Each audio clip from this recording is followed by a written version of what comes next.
Magandang araw ulit mga bossing. Kay Sir Gabi Javier. Try natin pang number 16 o 18 13. Pang 013 po na receiver. Yan, try natin. Pinapalit ng barrel ni Sir na MSG steel na solid steel. Dati kasi ordinary barrel lang nakalalagay dito, yung brass na naka-stainless sleeve. Yung mga ginagamit ko sa malalapat, mga ordinary na Corona, ini-sleeve, STMC. Ngayon nag-upgrade si Sir, nag-add siya ng 3,000 pesos para palitan ko yung barrel. Yan, ang barrel nito ay MSG, yung mga nilalagay ko sa mga Magnum at saka Movil, mga GC Mag na inaalis ko, yung mga sinusubukan ko sa likod, yung malayo, yung groupings sinecheck natin na 30.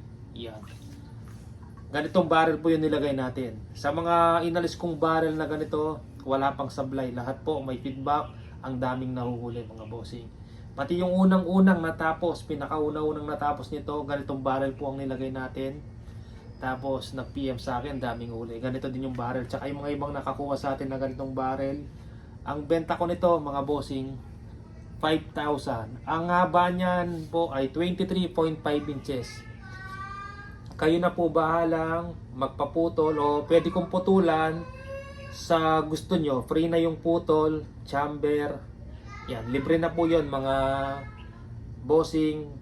Pero ang presyo, babayaran nyo yung 23.5, 5,000 free shipping, solid steel 12 grooves choke barrel. Yan, choke, masikip sa dulo, sinasakal yung pellet bago lumabas. Yan, Sir Gabi, yan, try natin.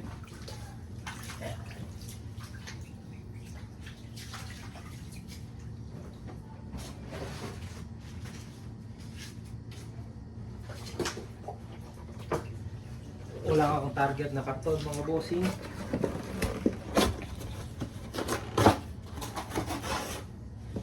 Yan, lagay natin to. Iwan na natin siguro yung camera dito.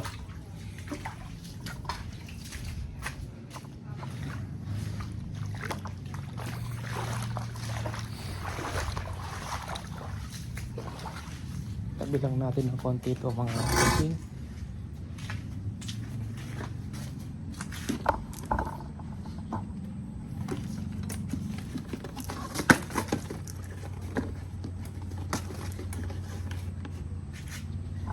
Yan siya mga, dito na lang natin lagay. Iwan ko na to mga bossing. Iyan, try natin sa Meteor. Nakatune po ng 850 fps yung unit ni Sir.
Yan, naka 7 shots tayo mga bossing. Ito ang groupings niya. Pag pinasok ko yung intuturo, lumiit pa. Yan, maliit po yung groupings niya, sir. Try natin ngayon sa ano, sa Astro pellet. Para hindi gumagalaw.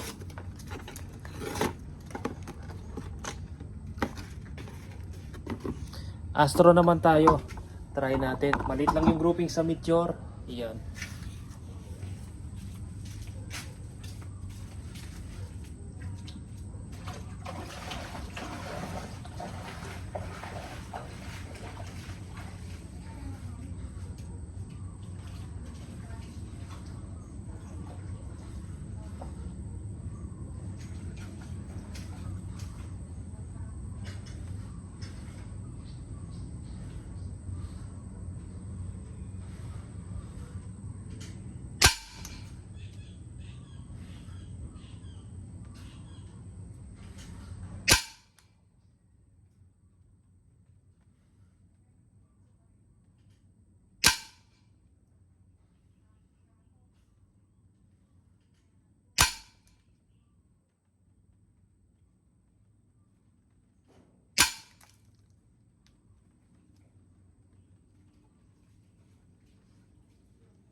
Ayan.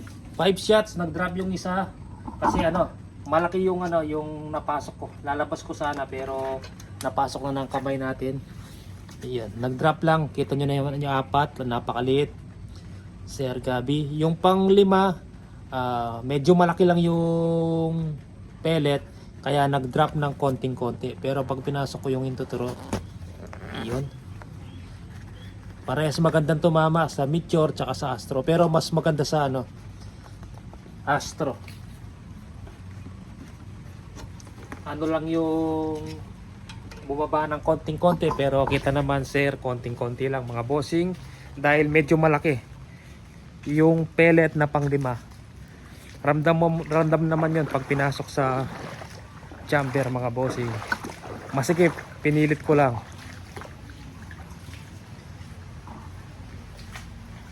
Yan, tapos may susubukan pa tayo. SPMC PCP na naman ulit mga bossing. Sa ganitong unit wala na po. Abangan nyo po yung tactical ko, parating na. Napakaganda mga bossing. Solid na solid. Yan. Silencer, quick release. Threaded silencer, wala tayong available. Hindi tayo makakuha ng GC Mag silencer, CNC made. Yan. Yung mga tactical siguro mga ganitong silencer na lang. Tapos sa kamay. Tahimik po to mga bossing. 18 inches MSG. Yan. Wala nang available. 20 pieces po yan. Lahat po naka-reserve mga bossing. 20 pieces lang ginawa natin. Susunod tactical naman. Yan. Mga first time makapanood, baka maghanap po ng ganito, wala na po. Benta ko nito 25,000 po. Ang barrel po Corona stainless steel. Pag ganitong barrel at ka 3,000, papatak siya ng 28,000. Pero yung mga MSG na tactical na susunod na gagawin natin, yan, puro ganito na ang barrel ang ilalagay natin. Kasi ito, lahat ng nayalis ko na ganitong barrel, walang sablay. Lahat po, maganda yung feedback. At subok ko na po na maganda yung groupings. Yan. Tactical, puro ganito or brass. Pili kayo, same lang naman po yung groove nun. Brass barrel, tsaka nitong steel. Pagkakaiba lang po, ito steel, yung isa, brass. Pero mas mahal po yung brass. Mas mahal po yung tanso kaysa sa bakal. Pero sa tibay, yan. Kung pag-i-slag mo, siyempre dito ka sa steel. Kung papelet-pelet ka lang, doon ka sa brass. Yan. Sa brass, di naman po mapuputput yun. Kasi pellet lang ang gamit mo kahit tumabot ng 10 years yan. Mga kasamaan ko, 5 years, 10 years, naka-DBB. Hanggang ngayon, napakalupit pa rin tumama. Buhay pa si Mang Debot nun mga bossing. Yung talagang original na kagawa ng DBB. Meron pa akong pila doon.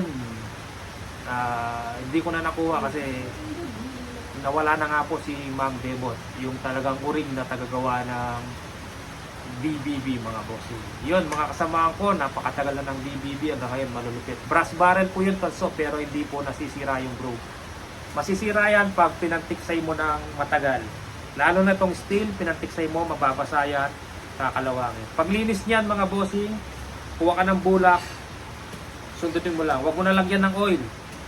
Bulak, bilugin mo, tusukin mo ng yung payong, yung plastic. Tusukin mo lang mga bossing. Hanggat mawala yung itim, ulit-ulitin mo hanggat may nakikita kang kulay itim na sumasama doon sa bulak. Yan, huwag mong tigilan. Hanggat malinis, yun. Mas gaganda pa yung tama ng mga bossing pag nawala yung kulay itim sa loob ng barrel. Sige po, maraming salamat po.